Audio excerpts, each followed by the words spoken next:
beauty queens, airheads. There is nothing in between those ears. Not educated, walking Barbie dolls without brains.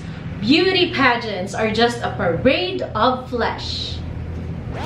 Hi mga palangga! In today's episode, we will dispel all the negative stereotypes thrown to women who join beauty pageants and the pageant industry in general. And the best way to do that is to silence the bashers with success stories. So today, we will be sharing with you stories of beauty queens who wanted to show the world, or the universe rather, that when a queen speaks, everybody listens.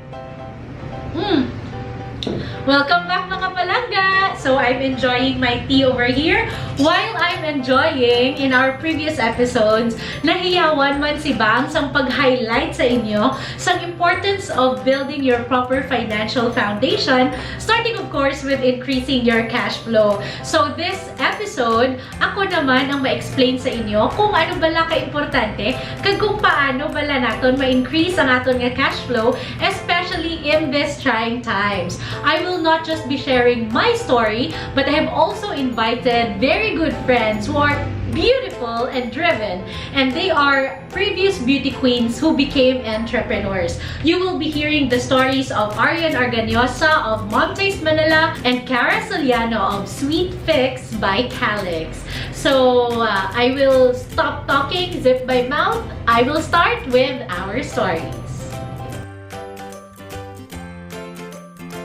So I actually started when I was 16 years old sa Miss CDSA in the 2nd District of Iloilo. And then after that, I joined Miss Mass Communications of West Visayas State University, won first runner-up of Miss West Visayas State University, and apparently represented Western Visayas and Miss Pasuk. After that, I became former Miss Binibining Pintados de Pasi of Pasay City, Muntia ng Magahan sa Guimaras, Miss Halaran First Runner-Up, and Saan Festival of Miss Saan Festival of Leganes. My last pageant is Miss Silka Iloilo. That was in 2010, and I represented Iloilo City in Miss Silka National. So those are some of my pageant titles. There you go. Hi everyone, my name is Arian Arganiosa Kagiwa and I'm the owner of Taste Manila, and I was very honored to be one of the guests of my very good friend Gail Nunez Bangeles. It's really my pleasure to answer all this. Alright, I will not mention the dates kasi malalaman niyo yung age namin. So, first, I was crowned as Miss Halaran, that's in Rojas City, Capiz. I was also crowned as Mass Communications back in my college, and Miss Western Visayas State University. So I was also crowned as Miss Western Visayas Tourism Runner-Up, Miss Katandungan, that's in Catanduanes, Bicol, and of course, the best title that I received is Miss Universe sa buhay ng asawa ko. Nice! O, diba? Sweet ko ba? Hi! I am Cara. So, I have won several titles before, such as Miss Iloilo Dinagyang 2007, Miss Silka Panay 2011, and also Reyna ng Aliwan first runner-up 2007.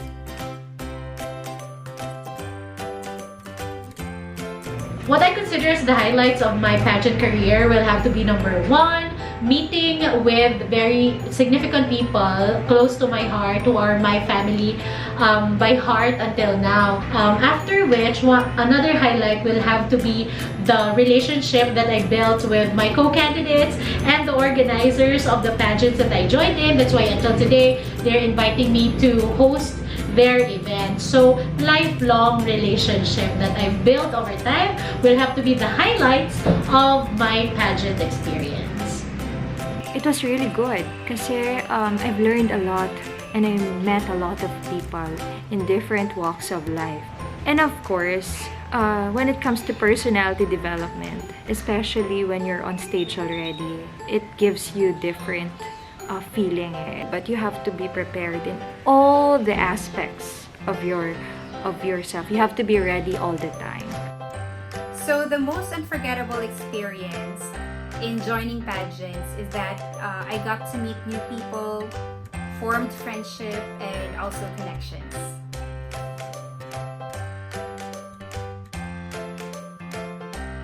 After joining those beauty pageants, I became a TV talk show host and then part of the PR and communications team of a private company. After which, I joined the hotel industry and then went back into becoming a full-time housewife to my husband and his business partner in running our small startup business.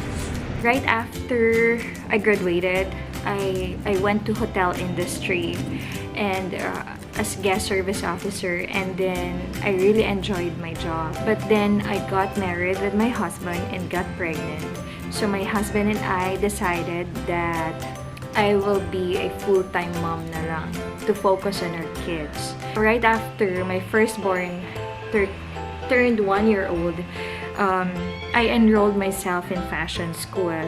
Since 2015, I'm already a mompreneur. I'm already selling online, and sometimes I do bazaar, I do bazaar, but then minsan lang because I need to focus on my kids. So I opened another shop this year lang due to pandemic, and I turned out to be more creative and flexible kasi from Isha collection, which is my first business, which is sewing gowns and selling it.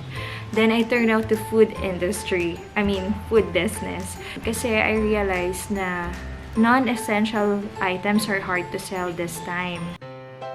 So I'm currently running a pastry business with my husband, which is Sweet Fix by Calix. So we started this business last June 2020, and we make freshly baked breads and other pastries.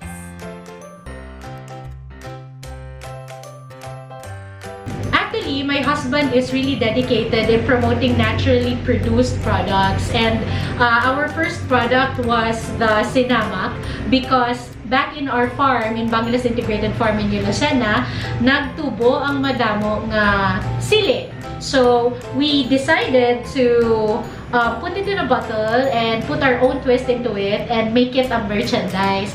So that's the birth of our firstborn, which is our sinamak. After which, hindi ba kompleto ang sinamak kung wala sa cocoa vinegar. So we planted a lot of coconut trees, and now we're harvesting our own cocoa vinegar, followed by the products like honey, our native coffee in a tea bag, because my husband is a coffee drinker and he wanted to have a very convenient coffee experience without using a brewer.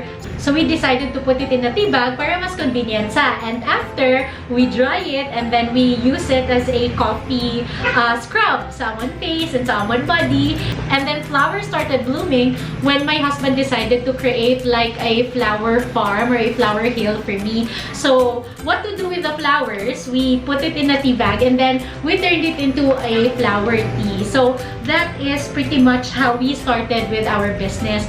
But today, we've been selling this for a while now, but because of the pandemic and because of the fact that madamo sa mga returning OFWs who have little savings and may ayaman sa mga nadulaan sa mga obra, we decided to launch our reseller and distributors package. So we created a package that is very easy in the pocket. Like if you wanted to be a reseller for as low as 2,000 pesos, you can already be a reseller. Or if you wanted to be an exclusive distributor for as low as 10,000 pesos, you can already exclusively be a distributor, and we will market the products. There's a company who invited me to sew thousands of their face masks. What I did, since marunong naman ako, I exclusively saw their face masks for thousands, and then I realized my sewing room is full. So what about my kitchen? I need to do something about the kitchen. I want to make my kitchen also full. So that's the start of Mom Taste Manila because of this pandemic. I came up with gourmet tuyo. So I realized I pulled out all my needs and wants kasi I'm from Rojas City, the seafood capital of the Philippines, and we have very best tuyo or uga sa Ilonggo, sa kung tinatawag ta.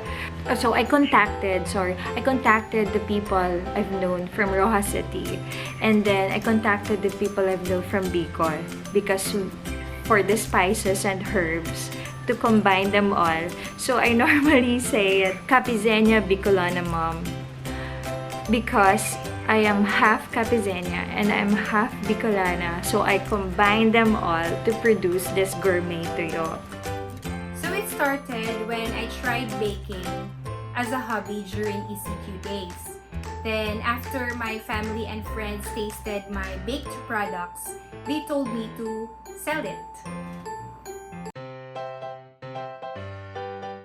One of the biggest challenges that we've encountered by far is to introduce naturally produced products to the public. Kasi we are used to drinking 3-in-1 coffee or to drinking tea, nga, mga brands that we are familiar with ever since. So introducing our products to the market and introducing the advantages of taking in naturally produced products is a bit of a challenge. So what we did to manage it, we activated our social media accounts like Facebook, Instagram, and YouTube. We consistently tell and share to people the benefits of taking in naturally produced products in their body. Little by little, I believe that our efforts are bearing fruit already. So for a startup business, it's really hard to sell your products. But with the help, of course, of my family and friends and social media as well, I have gained more customers.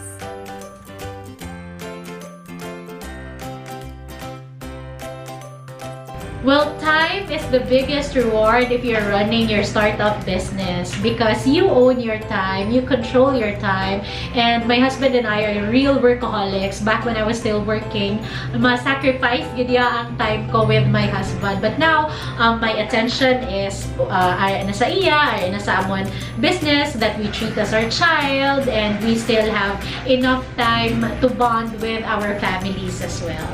Also, one of the rewards is that ma-sharpen ang imong decision-making skills, also ang imong creativity, ma-sharpen ang imong entrepreneurial stamina, and your stamina if people will not buy your products as well. So, it's really emotionally rewarding. You toughen up every time there's challenges, and you toughen up every time people say no to your products. You think of ways on how to make them say yes. So I think that's one of the rewards as well.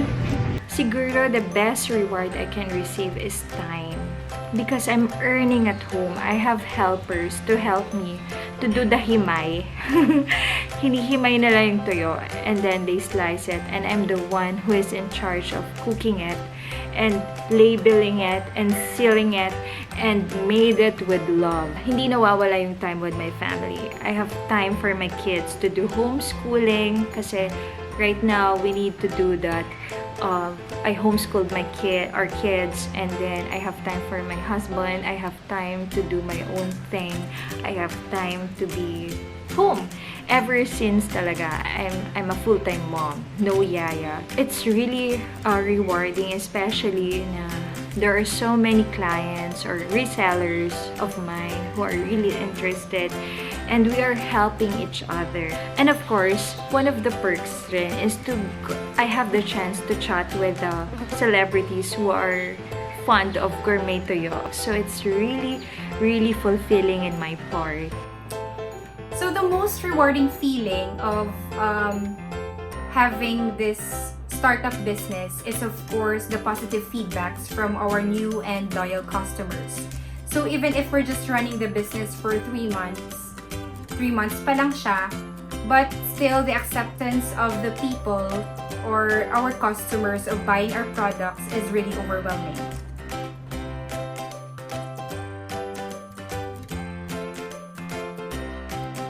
My pageant experience really helped me big time. Maybe 3 big things. Like, number 1, confidence. I'm very confident in facing any kind of personalities because of what I learned in my pageant career. Also, when you are joining a pageant, you really make sure that you will win. So that kind of stamina and that kind of perseverance, muna siyang nagamit ko again sa naganegosyo na.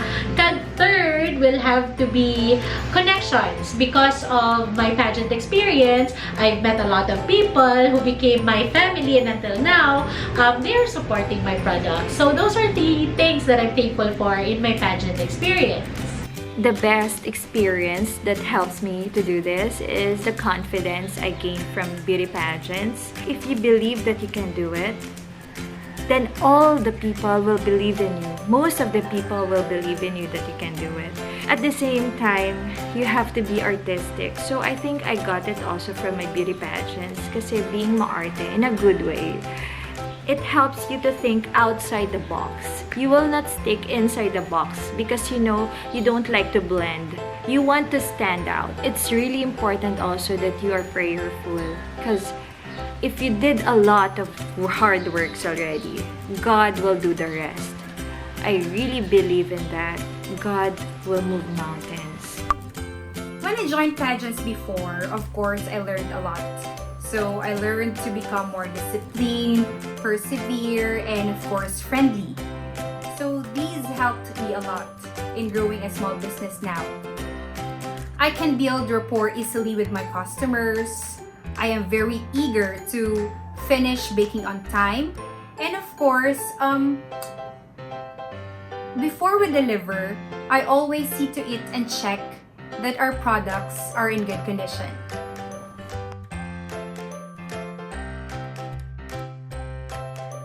I will convey my message to aspiring entrepreneurs through a story. In the jungle, it is said that the biggest animal is the elephant, the tallest is the giraffe, the fastest is the cheetah, and the wisest is the fox.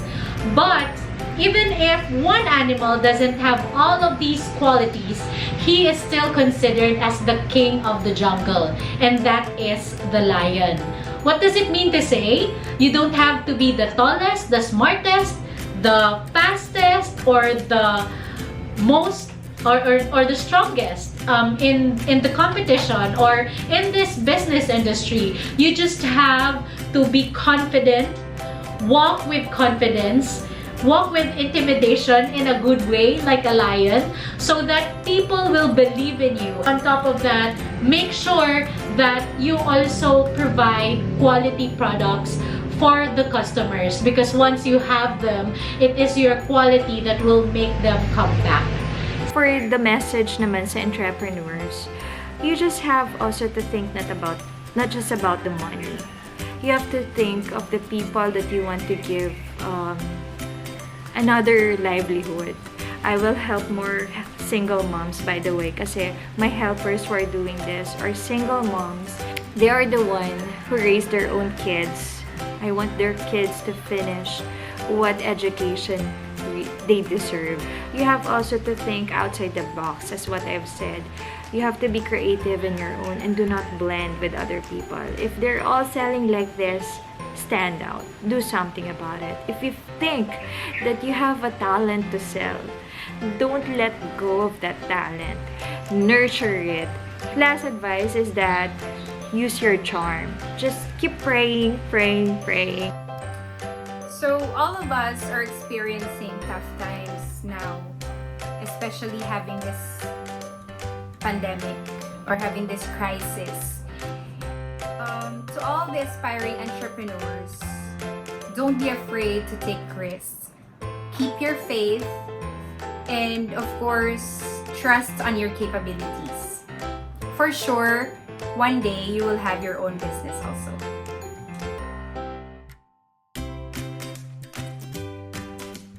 So mga palangga, if you are interested to sell naturally produced products and earn right at the comforts of your home, all you have to do is to type "I'm interested" at the comment section below, or I will put on the description box the link to our reseller and distributors package because we wanted to help you and we know that our products can really help you establish your own business in these trying times. And I'm also inviting all the resellers and I mean the aspiring resellers as well of my Mom Taste Manila Gourmet Tuyo. It's really easy to do this. You just have to fill up the forms and you just have to message me, and then for just 4,000 plus you will have your own business as well at home. You just need, all you have to do is to have your internet connection, and then you just message, post it. I will do the marketing, don't worry. Let's help one another. So all you have to do is to just message me. I'm willing to help. Thank you so much. And of course, Gail Nunez Bangeles and husband, thank you so much. Both of you, Mr. and Mrs. Bangeles, thank you so much for inviting me here in your vlog. Thank you. So to all the viewers of Bangs and Bags, we invite you to try your products. Kung kamo kapangita sang manamit nga kombi sa inyong nga kape, hot choco, soft drinks man, or maski water, tilawin nyo gid ang amon nga mahumok kag saboroso nga bread rolls. Ini available ni siya sa cheese roll and of course chube roll, which is ang combination siya sang cheese and homemade ube halaya filling. Tistingin nyo na, basi ka muna lang wala katilaw. So to keep you posted by our new products, please follow our FB page and IG, which is Sweet Fix by Calix. Thank you, Bangs and Bags! Coco, you wanna see yourself? Yeah, look, this one's so nice. You're so foggy. Hi mga palangga! In our previous episodes about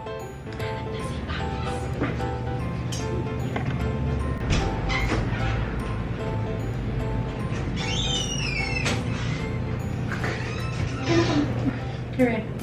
Huh? You're right, can we? Sorry.